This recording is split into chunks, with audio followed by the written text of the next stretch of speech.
Welcome to Exploring Swift, the next step in your Swift journey. Before we begin, let me introduce myself. My name's Jonathan Crooke. I've been a professional Swift and Objective-C developer since 2010. During that time, I've mostly been developing for iOS-based devices, the iPhone, iPad, and watchOS. Before I began developing professionally, I worked in education. I hope that I can bring this experience to help teaching you Swift.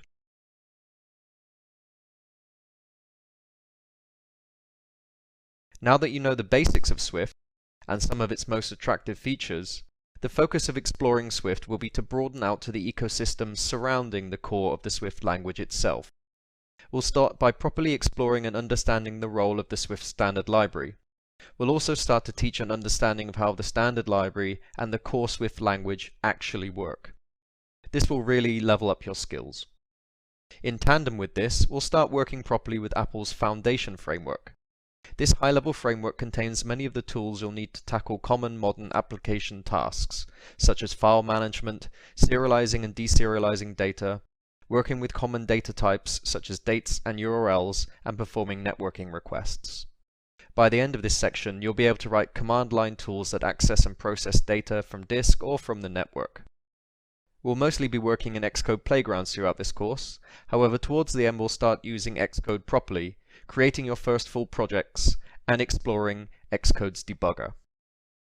In order to study this course, you should have familiarity with at least one reasonably modern object-oriented programming language, such as C++, Python, C#, Objective-C, or Java. We won't be teaching any fundamental programming concepts, so knowledge here is assumed. You should also have a basic understanding of most of Swift's core features. This means you should have either read through most of Apple's Swift programming guide. Content in Exploring Swift will take you deeper into these concepts and teach you real working Swift for modern application development. In order to program in Swift, you need access to an Ubuntu system or preferably a modern macOS system. Most of the content in this course is cross-platform compatible. However, you'll find that using Xcode is now more and more necessary, since it's the most fully featured development environment available for Swift. Let's emphasize the three layers of Swift you'll learn to understand in Exploring Swift. At the bottom is the core of the Swift language. At its heart, this is the Swift compiler implemented in C++. It's also the smallest piece. You'll discover during this course how much of Swift functionality is actually implemented using the Swift language itself.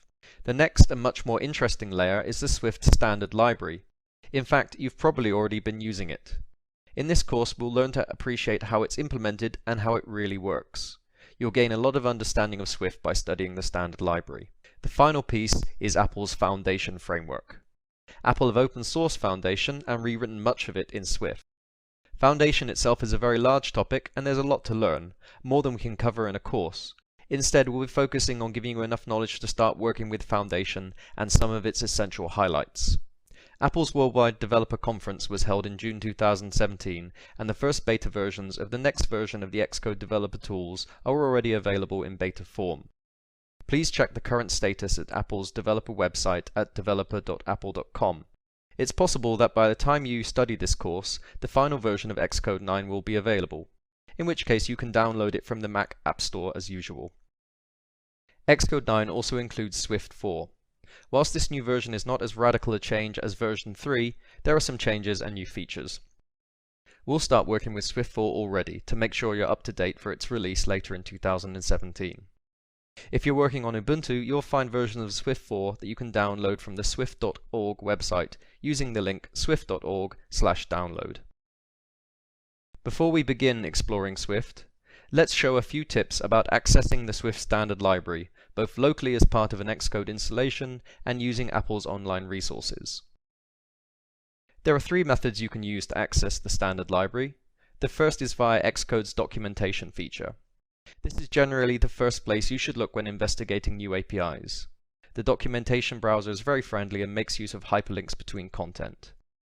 The second place you can look is by accessing the public definitions of standard library types through Xcode's source editor. For the time being, we've been using playgrounds, but the same will apply when you start working on projects. This is the place to go to quickly check details of a type's interface. As you become more proficient with Swift, you'll find yourself using this method more and more often. Finally, the third place you can look is it the implementation source code of the standard library itself on GitHub. It's unlikely you'll want to use this frequently at this stage. At this stage you're a consumer of public APIs and the implementation details should not be considered.